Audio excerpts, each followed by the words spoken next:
Hi everyone on YouTube, this is zandyNO. I have not been on in a while. I think my last update I made, I was 13 weeks pregnant.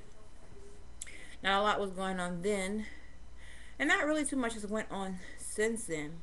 I have several things I want to say today. First of all, give you an update on me, what's been going on with me the last couple of weeks. And then I also want to give you the sex of the baby and reveal the name. Um, One of the biggest things I wanted to address on here, and it's not to anyone on YouTube, but I want to address this. It seems like when you think you have this really great support system and you think everybody is in your corner or has your back, you want to believe that. You want to believe that the people who love you the most are the people you think love you the most, and are family members and friends in particular, who have your back. And you really don't understand why when you talk to them about certain things, they tend to address the way you conceived. Yes, I did do IVF to get pregnant. Yes, there may have been another way for us to conceive, but it would have taken much longer. So we chose to go the IVF route. And for somebody to say, if I said, oh, I'm having pain, or I can feel like, honestly, every week, and it's no lie, every week when I'm getting ready to change and it's time for my body to make that change, I can feel it. I can feel it in my uterus. I felt when my pelvis or my hip bones, whatever it was, started to spread.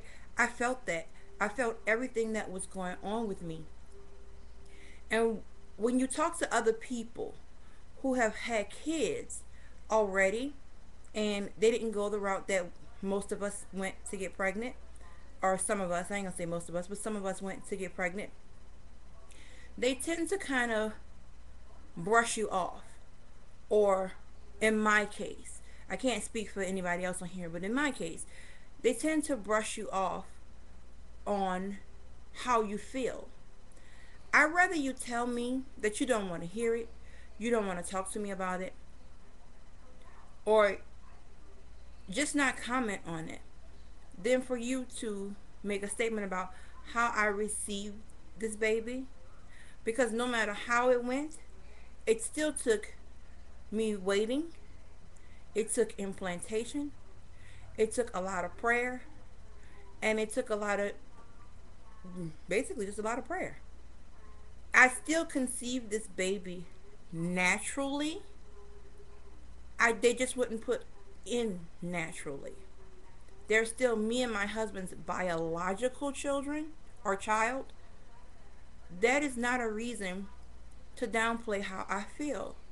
I don't know if anyone else have been through this with anybody that they have dealt with during their IVF process. And in the beginning of my process, I didn't. I really thought that some people really had my back and had my corner. And then my pregnancy progresses, and I talk to different people, they tend to say, well, maybe you feel that because of the way you got pregnant, or maybe the doctor feel this way because of the way you got pregnant. And it's not that, because I still carry my baby 9 months, 9+ months. I still have to go through all the things any woman who conceived this baby naturally would have. Yes, I did use science to get here, but I still have to do it the old-fashioned way for my baby to get here. And I don't think that it's right for you, for anyone, to downplay what I'm feeling because of the way I conceived. It's not fair to me, and it's not fair to any other woman who may be experiencing this with someone else that's in their circle. I think that people who are conceiving this way, we need the most support. And the reason why I say it this way, or just having a hard time conceiving, period, whether you did it naturally and it took years, or you did it IUI, or you did it in vitro, whatever the case may be, whatever our infertility issues are, I feel that we should have the most support from family members and friends, simply because of the fact that it's already hard to deal with the fact that I can't just say, okay, tonight me and my husband gonna baby dance, in 9 months we're gonna have a baby. It just don't work that way for any of us. It's already hard to deal with that. And then those of us who have, like me, I have PCOS. Some people have fibroids. Some people have no tube. Some people have one tube. Some people have, you know, none. These things, or they have endometriosis, or whatever the case may be, that is preventing this from happening the way it was intended. Excuse me. I still do not think it's fair for anybody who have had kids, or just was able to conceive kids, or really just wasn't trying and gotten pregnant, to downplay how we feel about how we got pregnant. I'm not ashamed. I'm not hurtful. I'm not upset about what happened and how it had to happen. I am excited. I am glad. And I will tell anyone how it happened. And we're going to do it again. But don't make me feel like I am less of a woman because of that reason. That is not fair to me. And that is not fair to any of you who may be going through that same situation. Okay, so now I'm going to get off of that. And because I'm at 7 minutes and 6 seconds, and I want to get everything out in one video. So, all right, in my last, from 13 weeks to 18 weeks, I really haven't experienced many symptoms. I've been getting nauseous lately since my second trimester, but I've never had to vomit or anything. I've been to the doctor several times. My bleeding has completely stopped. Actually, my bleeding didn't stop until I turned 3 months pregnant. So any of you who are experiencing bleeding, well, I can't say that to Nikki Proverbs because I did not have the hemorrhage that she had. I just had actually, they don't know why I had any bleeding, actually. And we've been trying to figure that out since day one, but they really don't know why. So, and we have not, my placenta is fine. There was no hemorrhage behind the placenta. Everything was fine. We don't know why I was bleeding. I just bled. They said it happens sometimes, so it just happened. So, yeah, that's about it. But we are having a little girl. I swore to the high heavens that this was a little boy. I have been calling this baby a little boy for like 3.5 months.